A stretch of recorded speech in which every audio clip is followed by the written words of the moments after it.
Well, thank you, Bina, and thank you to the Atlantic Council for having me and for this opportunity to engage. I will say it's an incredibly exciting time for not only investing in the clean energy transition, but it's a particularly exciting time for opportunities in clean hydrogen. We felt that and heard that, as you mentioned, in Pittsburgh at the Global Clean Energy Action Forum. I heard that just yesterday here in Washington, D.C. at the Hydrogen Americas Summit.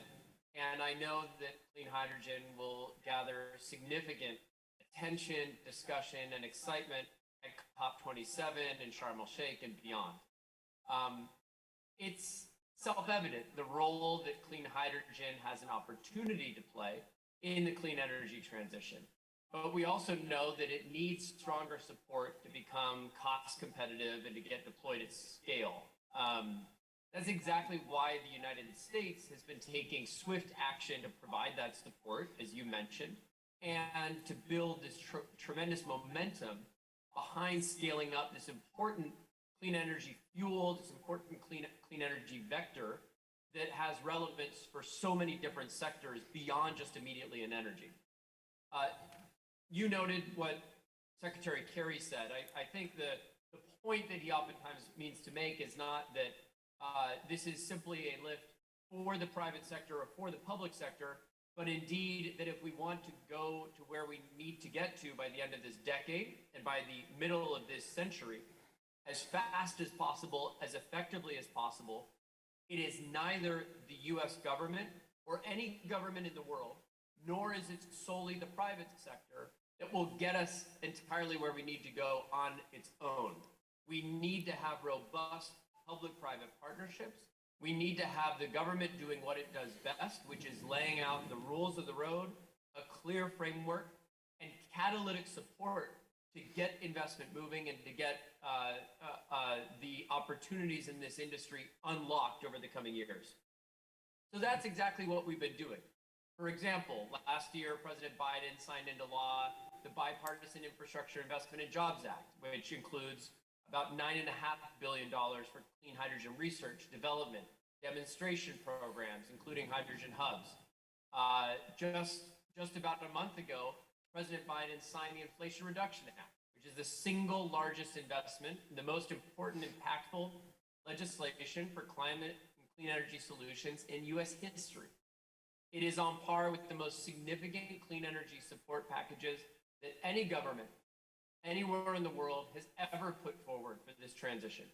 And its impact will be even greater than its nameplate number of $369 billion in incentives and support when you take into account the full leverage available through tools such as the Department of Energy's Loan Program Office and its loan guarantees and other support mechanisms.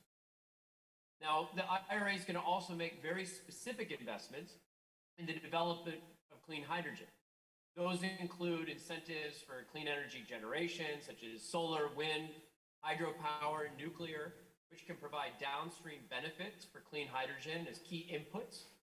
It also supports domestic production of clean energy components like solar panels and wind turbines. And of course, and perhaps most importantly for this discussion, there's direct support for clean hydrogen production through a tax credit that can represent up to $3 per kilogram of clean hydrogen produced.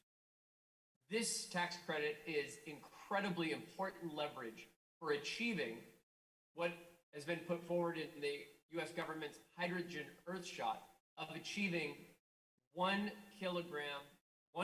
per 1 kilogram of clean hydrogen within 1 decade by 2030. With 3 kilograms of government support as we scale up, I am extremely confident that the effective production costs for clean hydrogen, and especially green hydrogen, will get close to negative in the United States by 2030. That means that folks are going to be paid to be producing green hydrogen, and even as that policy support starts to potentially recede after the conclusion of the IRA incentives, you're going to have an incredibly competitive U.S. clean hydrogen industry. So together, these pieces of legislation are catalytic for building out our clean hydrogen economy in the United States. But I must emphasize That is important not only for the United States, but around the world. Just as Germany played a significant role in buying down the initial cost of solar energy through its early deployment and its aggressive incentives, so too will the United States through the Inflation Reduction Act, the Bipartisan Infrastructure Package, and other policy mechanisms. So too will the United States be showing global leadership by buying down the costs not only of key technologies like green hydrogen, clean hydrogen, blue hydrogen, et cetera, but the United States will also be thus enabling lower cost clean hydrogen to be an input in the decarbonization of hard to abate sectors as diverse as steel, aluminum, cement, aviation, trucking, shipping, chemicals, you name it. Hydrogen is a vector, an enabler, a tool, a lever for decarbonization, not only in the energy sector, but far beyond it in transport sectors and other industrial sectors. So the cheaper that we make clean hydrogen through US leadership over this decade, the faster that the world, including the developing world, will be able to decarbonize in a competitive way, in a prosperous and competitive way over the decades to come. This is the model that we have set out to implement in the United States. We're incredibly excited by its implications. And I will note that it is only in the very, very early days of industry and other partners starting to realize the new potential, the new business models, the new opportunities that exist, and taking advantage of these sorts of incentives and this sort of opportunity. Thank you, David. That is very exciting to hear that you are, or the government, US government has a lot of incentives in play and planning a lot to reach, well, a good clean hydrogen, as you call it, market in by 2030. And I think, you know, you're talking about policies, you're talking about partnerships, and we'll address that even further here during the next 40 minutes or so. And I'd like to bring in Erdem now on EBRD's perspective, obviously financing a whole lot of different projects, including on green hydrogen. Could you tell us a little bit, if you're zooming in a little bit more into the region, we've heard the US and some of the US's collaboration and ideas working with partners. What are some of the opportunities within the region on green hydrogen? And what is EBRD doing on adaptation, implementation, financing? Thank you. I mean, just referring to what David said on green transition, maybe it would be useful to put EBRD's perspective. I mean, green transition is the core of our business, and we committed to direct minimum 50% of our financing towards green projects going forward. And in that respect, hydrogen is definitely, it's going to play a key role going forward. What we did on hydrogen, what opportunities we see, we're now running for each EBRD country's operation a study to understand the opportunities in that market, to see how we can support developing the hydrogen market. This can include, you know, working with the governments to put in place the framework that's going to support investors coming into that market, and also on the demand side, you know, working with the industrial players to think about green hydrogen. So I think that's one aspect that we came to see, you know, as green hydrogen becomes competitive, you know, industrial players start thinking about green hydrogen. And what we observed as an outcome of this study is for certain regions like North Africa, there you see more competitive renewable energy, right? So low-cost renewable energy. So can that low-cost renewable energy be directed towards green hydrogen projects? And in the case of, for example, Turkey, the large industrial base, which heavily relies on hydrogen, can that industry now start thinking about hydrogen? And as EBRD, we have a more holistic approach in our approach to, in our, let's say, engagement with countries. So I am Turkish, I work in the Turkish market, so maybe a little bit about Turkey. And I refer to the opening speech by our managing director, Arvid, where he said, we work on, you know, decarbonizing heavy carbon industries like steel, etc. So that's going to help us understand what level of hydrogen demand we can have in Turkey, and also the impact of CBAM on Turkish export, Turkish economy overall. So how are we going to make our exports, Turkish export, more competitive, and could hydrogen play a role in that? So that is the engagement at the authorities level, governments level, putting in place the system, the framework that will function to attract investments into the country, attract industrials switching to green hydrogen. But on the client level, I think we can also play a role in bringing investors together, bringing companies together, because we operate in various sectors in a country. So we do finance industrial customers, we do renewable clients, financing for renewables. So can we be the matchmaker? So can we bring them together to see whether we can make green hydrogen work in some of the markets?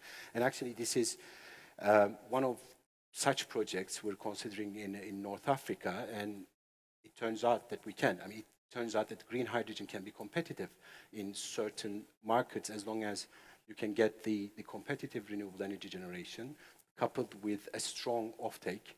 That's going to work. So, and one question I got a lot, I heard a lot during this, the last 2 days is green hydrogen financeable?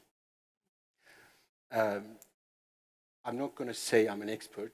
I mean, we're all learning about green hydrogen, how we can make it bankable, how we can make it financeable, and it's going to be a learning curve for all of us. We will, of course, make mistakes. Maybe we'll get burnt in some projects, but this is a process we all have to go through. But from my perspective as a banker, any project is financeable as long as you can address the risks.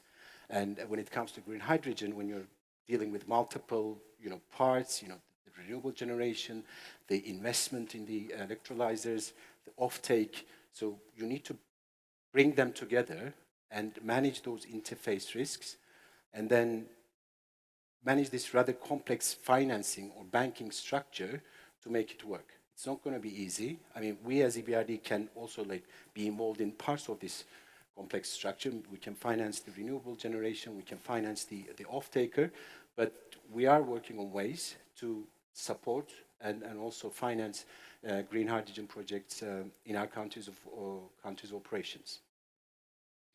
Great, and I'm really happy that you're bringing up the,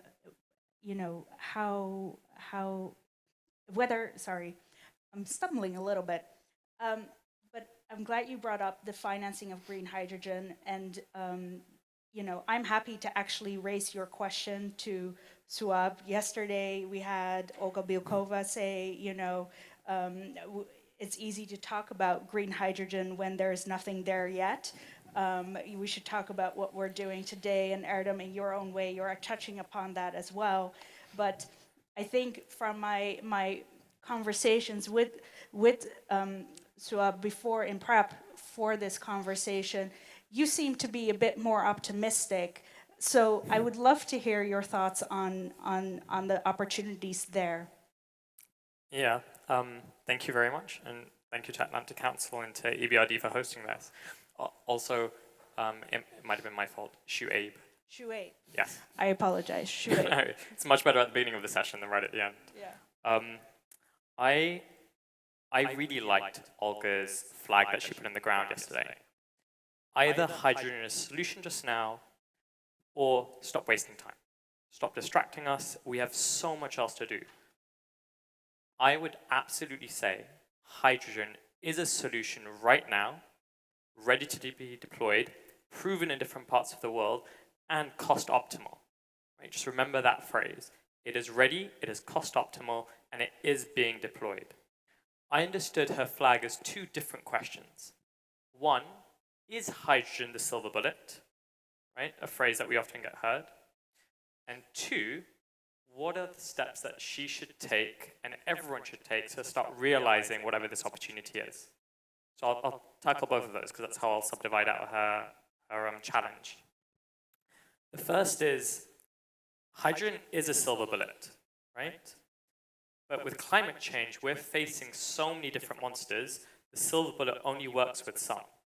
The silver bullet in mythology is what you need to take down werewolves. We have werewolves in the steel industry, we have werewolves in the power industry, we have werewolves in heating, but in other industries, we have completely different monsters. So hydrogen is a silver bullet, but we need a much stronger arsenal to tackle climate change, to tackle the energy transition. It's not a case of biomethane or hydrogen or renewable electricity or solar or whatever else. Right? You need all of these solutions. Every single person in the world should be looking for all of these solutions to be deployed. So that's the first thing. It is a silver bullet, but you need more than a silver bullet to tackle the challenges in front of us, and hydrogen will be a critical solution, but not the only one.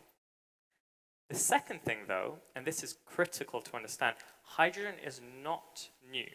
We've talked about it coming and going in phases, but electrolysis to produce hydrogen is almost a century old.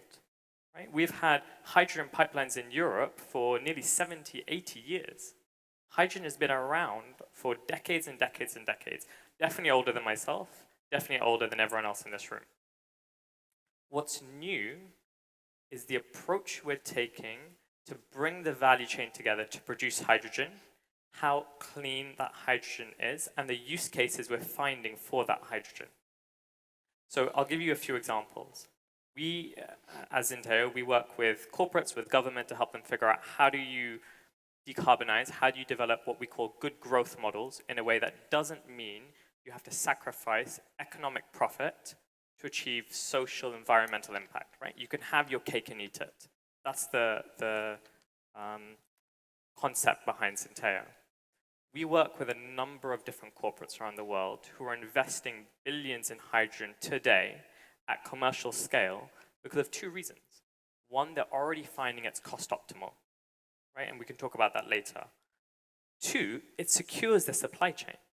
The development of hydrogen will radically change the energy and fuel industry around the world. Before, we used to have, comparatively, a handful of oil fields around the world that feed everyone. With hydrogen, almost every single country in the world will have its own domestic hydrogen production industry. That's the vision that I see by 2050. And it needs to be that way because 60 to 80% of your total cost of landed hydrogen is in transport. You want to minimize that transport as much as you can. And that's why every single country should be thinking about hydrogen industry, domestically produced, secure, for their supply chains, for their energy security, for their economic growth, not by 2050, not by 2040, not even by 2030. They should be investing today. It's ready, it's proven, and it's necessary. Let's go. All right. Before I turn to Inbal, I hope the audience has been thinking, like, I'm looking at you. Whenever you're ready, just let me know. You can ask a question or a comment or an observation. We don't need to wait till the very end. So you just heard a very optimistic, super duper optimistic. Oh, sorry. I would clarify myself as a realist, not an optimist. Oh, I'm sorry. Okay, a realistic. Some were optimists. He actually, He's a realist. To a certain degree, he was more realistic than others that we heard yesterday. So I'll give him that. So you give him some credit. Yes, of course. Okay, well, you've heard now 3 gentlemen speak on green hydrogen, the future of it, how it can be done even today.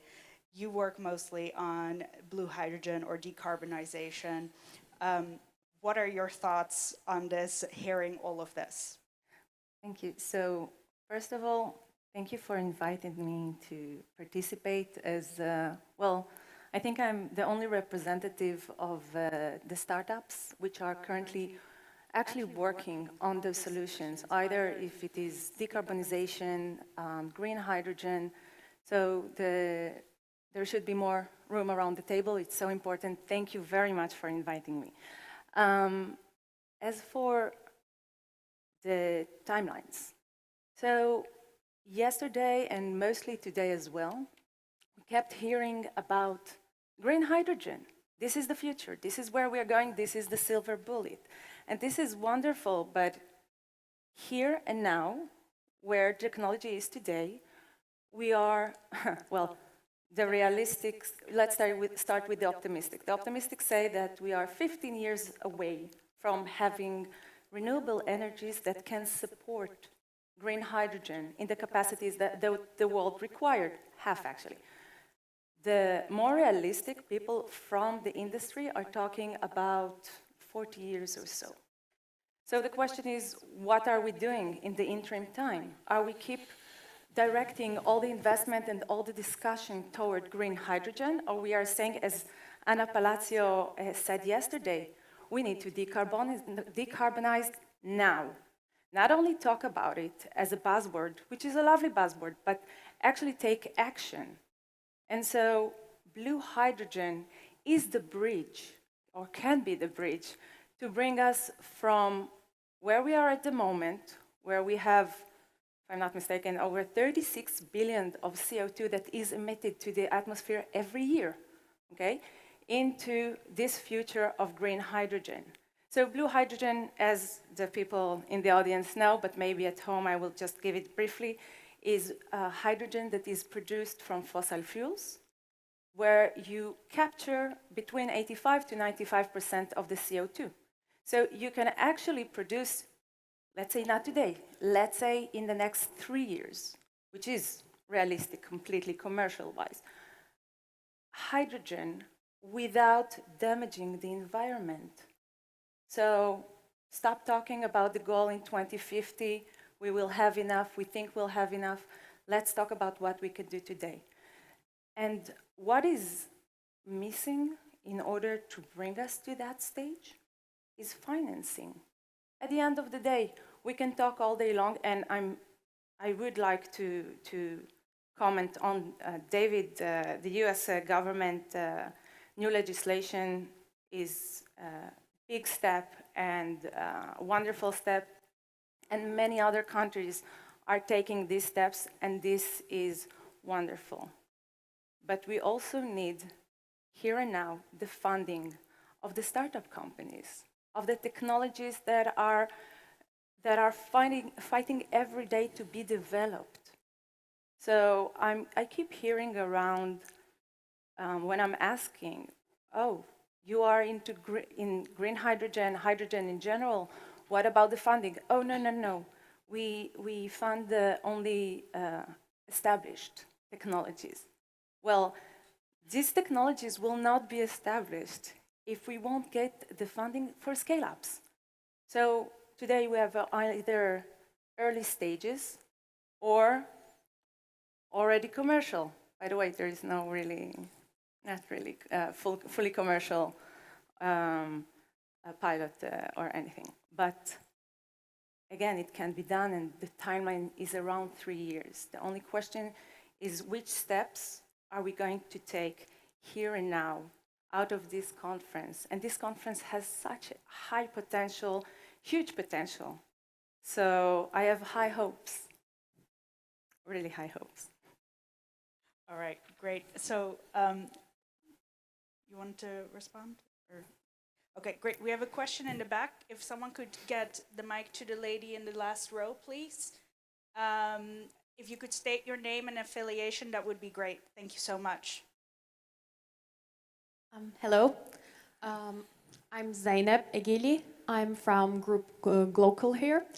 And so I guess we could agree that green hydrogen is great if we have all the renewable energy that we need to produce it without putting a stress on the grid.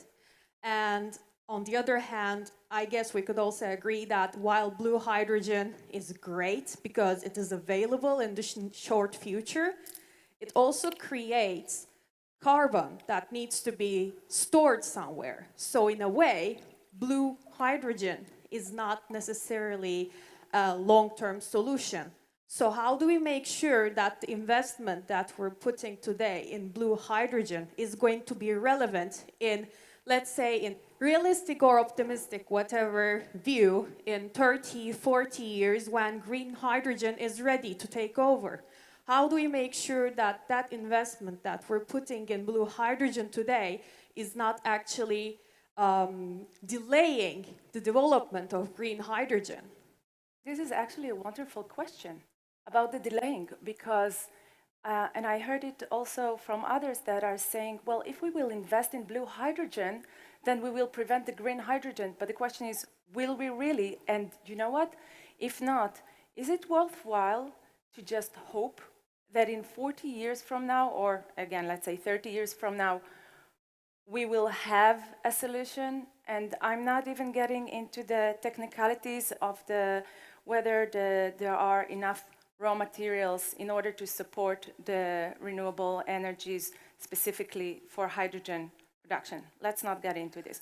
The question is, are you able to wait 30 years to see if it will phase out, or are you going to divert some of the potential investment to something that is feasible in the next 3 years? And I'll tell you furthermore, the company that I work for, Airovation Technologies, is preparing by the beginning of next year to already deploy their first pilot in an SMR, meaning steam methane reforming plant, in Israel to convert to blue hydrogen. So it is feasible, and the quantities, obviously it's a question also of quantities, right? So we are talking also about, quite nicely, when it to the final stage to commercial in about 3, let's say 4 years, still, it's here and now. So I'm asking you back, what do you prefer as a citizen of the world? To wait 30 years in a hope, or take action now? I'm not saying invest all the funds only in blue hydrogen. This is not necessarily this is not a good risk mitigation, if you ask me, okay? But it's not either or. There should be some, how do you say, the multiple choice. Sorry, I forgot the word. But Options. Yeah, options. So Before we go to the next question, Shuayb, you wanted to respond? Yeah, I'm going to try and remove some of the drama from the stage that I might have caused. Please do not think of it as, and I apologize, David, because this is going to be a football, soccer reference. Please do not think of it as Manchester United over here supporting green hydrogen, and Chelsea. I don't like Chelsea, so let's remove Chelsea. I don't think all of our audience understand this sports reference. If not, we have Can other you give challenges. us something else? If people are not watching football, we have other challenges that we need to go and address. But, and another team over there supporting blue hydrogen, right? We're all in the same team. Yeah. I 100% think and believe and would argue vociferously that blue hydrogen has to be a solution today, right? Because, and it's been around for a while. Steam methane reforming in India is decades and decades old. It's been going on for ages, even if the market is very small down there. Steam methane reforming, blue hydrogen is a great transition that will be needed not just for a decade, it will be needed for decades to come, right? And in some places, it might be the optimal way to decarbonize specific value chains versus green hydrogen. The point that we're making, though, is hydrogen is necessary. The optimal way to do it in theory is always green hydrogen, but that doesn't always translate on the ground.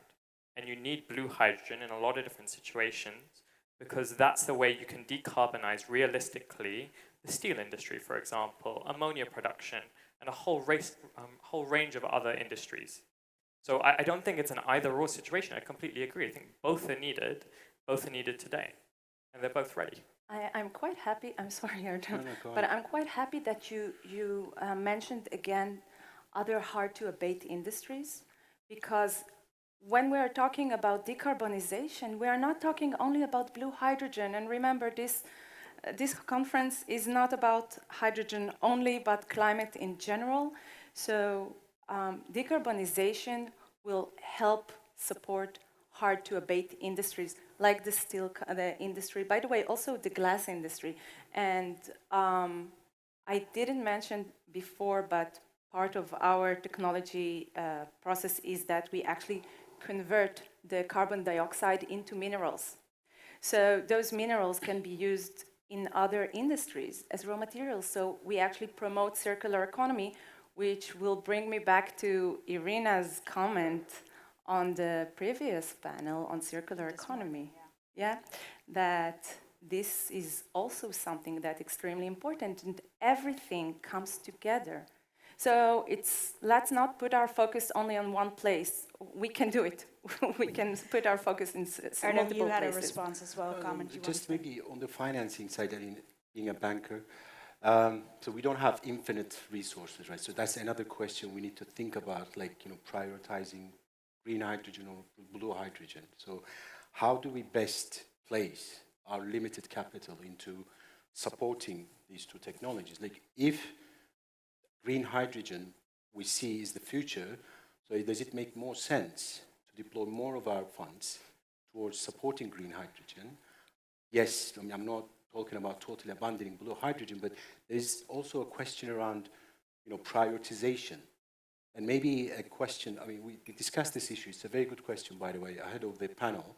And one issue I raised was, also the green qualifications that blue hydrogen can provide. I mean, if we're talking about green ammonia, green steel, can we achieve that? I mean, if we invest in blue hydrogen, say 10 years down the road, will that hydrogen be qualified as green? So will there be a market for that? This is also another aspect of, the debate between green hydrogen and blue hydrogen. So let me ask you back. What do you define as green? What is green? Green is when you have low carbon emission, okay?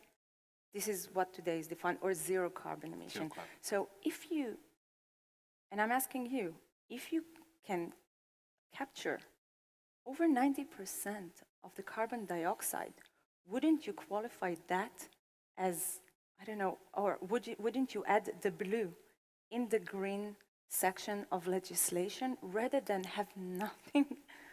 But that's, again, a debate on Now, how we approach nothing, that. not in 40 years. CO2 that you capture, that's like a carbon lock-in, right? So you're not getting rid of that. So it's still not zero carbon. So that's why, when you talk about green hydrogen, we're talking about zero carbon attached to that hydrogen. But I do hear you. It's a valid argument. At least in the transition phase, blue hydrogen can be entertained. But, if you're thinking long term, how we best, deploy the limited capital, limited funds, limited resources we have. That's the question to be answered. Okay, allow me to go from one member of EBRD to another. Where? Oh, they took your mic away? Sorry.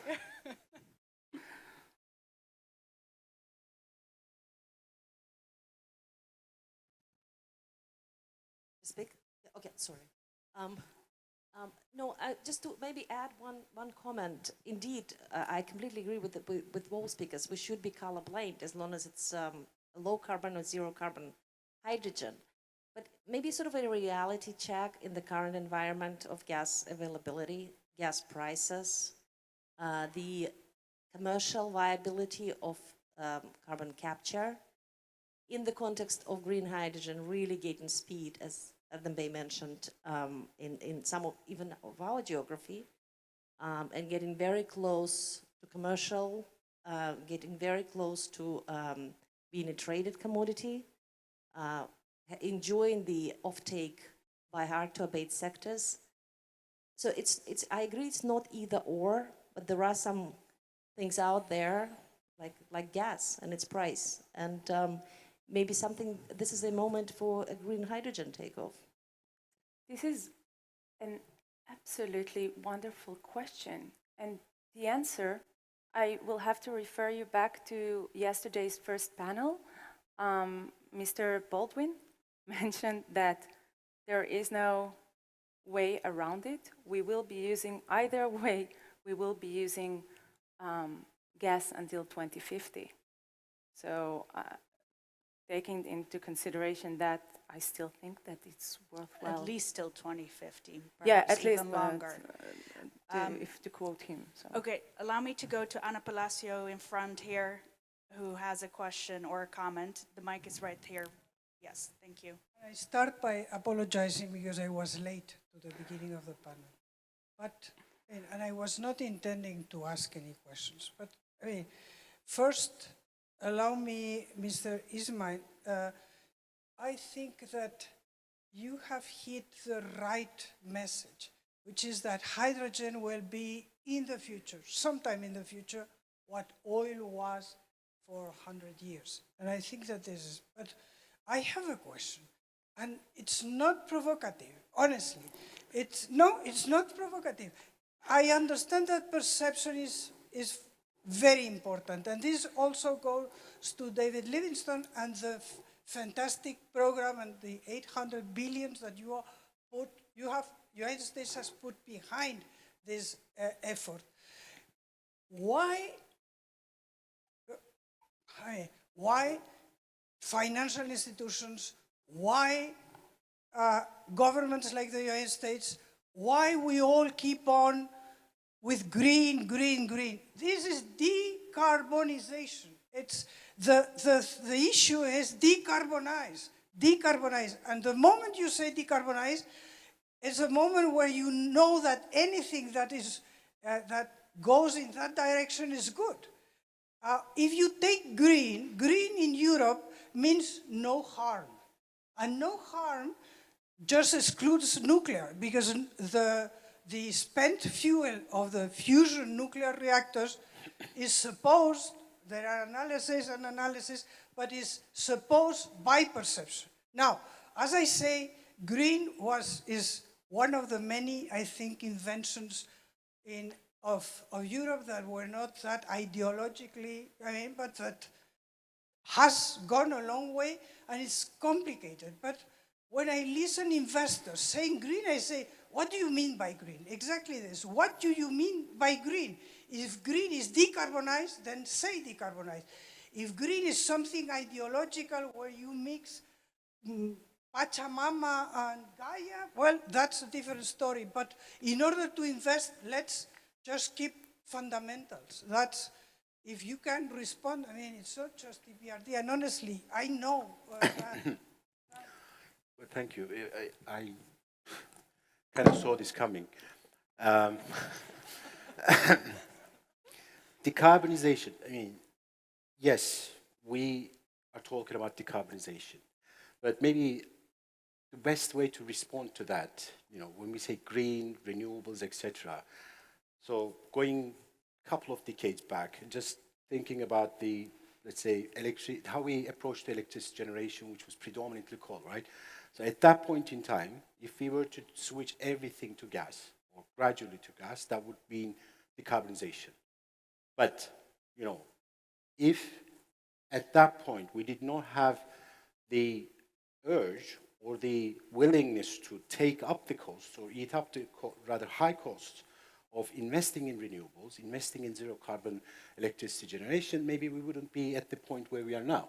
So decarbonization, I get the point, is an ongoing process, and everything you do to reduce your carbon level from where you start, as long as you reduce it below that point, it should be good, should be supported, should be financed, but there's also a long-term horizon, long-term view as to where you get to the best outcome. And I go back to what I said before, with the limited resources you have. We as EBRD, trying our best to the extent we can to finance all the green renewable projects in our country operations, but we have capacity limitations, and the world has capacity limitations. So how best to trigger that long-term decarbonization, not just now, yes, investing in high-cost technologies, which was the case for renewables a decade ago, will not maybe have an impact at that point in time. Maybe gas would have made more sense. But now, when we look back, we say we did the right thing in investing in those technologies. Maybe Shuayb, if you want to say anything about on technology in relation to hydrogen.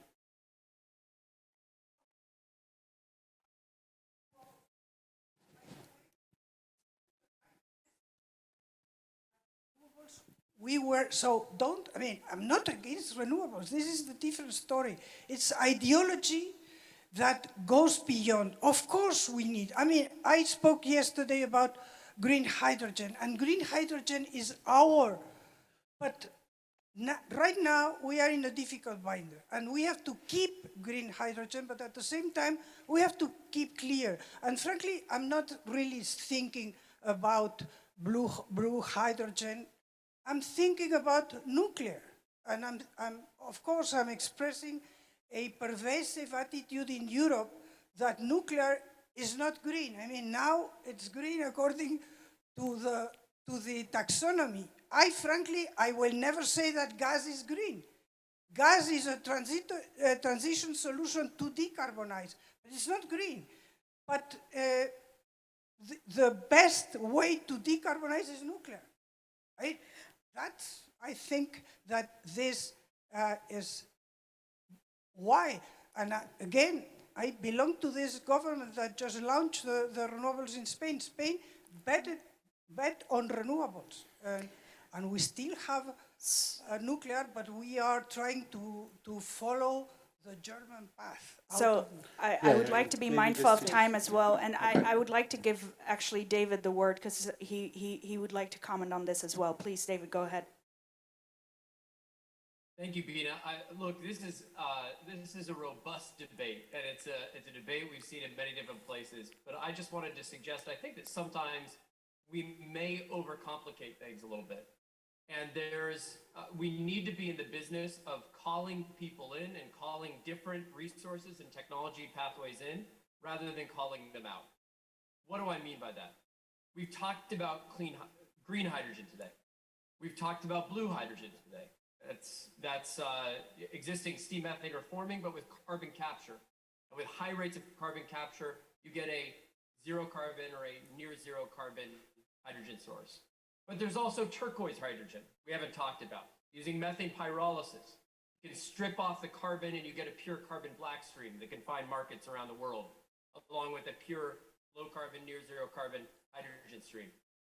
Anna is talking about what's sometimes called pink hydrogen, nuclear to hydrogen, another incredibly exciting resource and a terrific way to use excess nuclear generation from assets that have incredibly important value on the grid as zero emissions, baseload power resources, where at times of peak renewables, where some of that nuclear power is not needed, you can use that power to generate clean hydrogen. We haven't even touched on gold hydrogen. Many around the room probably haven't heard of it. A new novel technique that some entrepreneurs are working on in the United States and elsewhere to generate naturally occurring subsurface hydrogen using microbes, biomanufacturing techniques to strip that hydrogen from existing hydrocarbon resources, produce a clean hydrogen stream, a CO2 stream, sequester that CO2. We in government will always be behind the curve in terms of what is the most advanced, innovative, tip of the spear, clean energy technology, clean hydrogen pathway. And so instead of arguing over what colors to include or not, instead of arguing over what's the preferred technology pathway, I think it's incumbent upon all of us, and this is exactly what the United States government is working on, to set a clear, objective, fair criteria for what qualifies as low carbon hydrogen or zero carbon hydrogen, and allow 1,000 flowers to bloom, allow the virtues of private sector competition and innovation and ingenuity to spring up and try and deliver the most competitive volumes of clean hydrogen according to that particular threshold, regardless of what color. As it was been said earlier today, let's move from colors to volumes. Let's move from volumes to firm offtake agreements, bankable offtake agreements that will get this transition moving faster. I think that's the exact sort of direction that we need to be moving in. And with that, we can leave behind some of these debates that catch us up sometimes and focus on what really matters if we want to hit our energy transition and energy security goals over this decade. Thank you, David. And we have about 5 minutes left. So I want to take Charles Elinas over there and Defna Arslan together. And just so you know. Okay, go ahead. David, question coming for you from Defna. David, wonderful to see you here on the screen. I wish you were here with all of us, and thank you for joining from Washington, D.C. And with this occasion, I also like to thank to all our panelists, wonderful panel and great moderation by Bina, by the way. My question is the U.S. In the U.S., as you have already summarized some of them, just that there are great programs, supporting hydrogen development, whether green, as you said, whether green, blue, or whatever the color. The main thing is that it's the alternative energy resource and developing energy resource for the world. And it's a great way to, for also, if developed for supply security for all countries, that's for sure. As the U.S. government, do you have plans in the pipeline or programs that help the developing countries to develop their own hydrogen technology is my question. Thank you. Thank you, Defna Hanım, and wonderful to see you as well. I will say absolutely. The United States government, through the Department of Energy, through the State Department, through USAID, and through our Development Finance Corporation, are absolutely going to be working on strategic opportunities to help countries to scale up their own hydrogen production. I'll just point to, for example, an exciting project that the Development Finance Corporation is engaged in discussions on in Egypt. Very timely, considering that this year's COP27 climate conference will take place in Sharm el-Sheikh, Egypt. There's an enormous opportunity to address both decarbonization as well as the food security challenges that we face in this year of rising food prices and rising input prices for things such as fertilizer. By scaling up green hydrogen and green ammonia, or clean, I should say, clean hydrogen, clean ammonia, that can serve the agricultural sector, as well as eventually potentially serve different industrial sectors to help decarbonization there as well. So that's an example of the sort of financial tools as well as technical assistance that the United States government can provide to our partners. I'll also note that another service, I would argue, that the United States government is providing is we're looking to muster demand for this hydrogen. Remember that supply without demand is just pushing on a string. So we need to have demand signals that work in concert with the scale up of clean hydrogen supply. For that reason, President Biden launched something called the First Movers Coalition at COP26 in Glasgow last year. The First Movers Coalition is a public-private partnership that works with some of the biggest companies in the world. Currently, we've got 55 companies representing $8.5 trillion in market cap, nearly 10% of the globally listed universe of companies in the Fortune 2000. And these companies have demand. They procure goods in certain key hard-to-abate sectors. They might be an automaker like Ford or GM that's looking to buy steel or aluminum for cars. They might be a company like Amazon looking to procure shipping services, to send goods and cargo around the world to customers.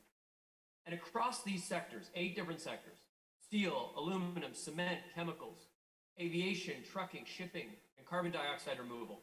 Across those 8 sectors, we have companies making commitments that in the year 2030 onwards, a certain percentage of all of their purchase of goods in that sector will be of the zero emissions variety. So in other words, an automaker like Volvo might say, from the year 2030 onwards, 10% of all the steel I buy will be zero emission steel. David, now you might be asking, what does this have to do with our discussion on hydrogen today? Well, if you think about it, all of those commitments from some of the most creditworthy counterparties in the world represent imputed clean hydrogen demand as well, because we know that clean hydrogen will be a key input, a key enabler in the steel sector, in clean aluminum, clean cement, clean aviation fuels and e-fuels for David, shipping, aviation. I apologize. David, I apologize to cut you off, but we actually have like 5 seconds left before Fred comes on I'll board. simply say we're catalyzing 1 million tons of clean hydrogen demand, and we're not stopping there. Thanks very much. Great. I apologize. We did run out of time. I know the panelists actually, I would have loved to give them just 1 more minute to just give final thoughts and remarks on this, and then we will go to our president and CEO. So please, if you have any final thoughts or remarks, please go ahead. 1 more minute. Should I go first? Yes. So 100% agree with what David was saying. I wanted to speak, and then he said pretty much everything I wanted to say. The one thing I would add on to his thoughts, though, so I can see whoever's on. the hydrogen industry is going to be worth $1 trillion before middle of the decade. That's a huge, huge, huge market. Government should not be leading this fight. Neither should it be the financiers. The role of government and the financiers is a platform enabler. This has to be led, especially in market-driven economies, by the corporate sector. That's why you're seeing companies like Acme, who recently invested $1 billion in India to produce 1 million tons of hydrogen per annum, because they can see the market out there. The profits are there to be reaped because the demand side is there ready for them. They went out and found the demand.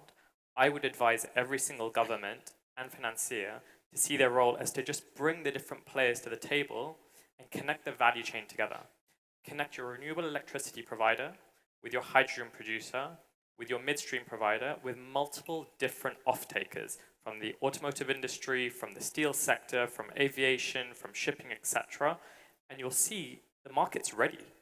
No one's just connecting the dots. And I think that's the role that government can play more so than just providing finance. The biggest role they can play is just connect the value chain.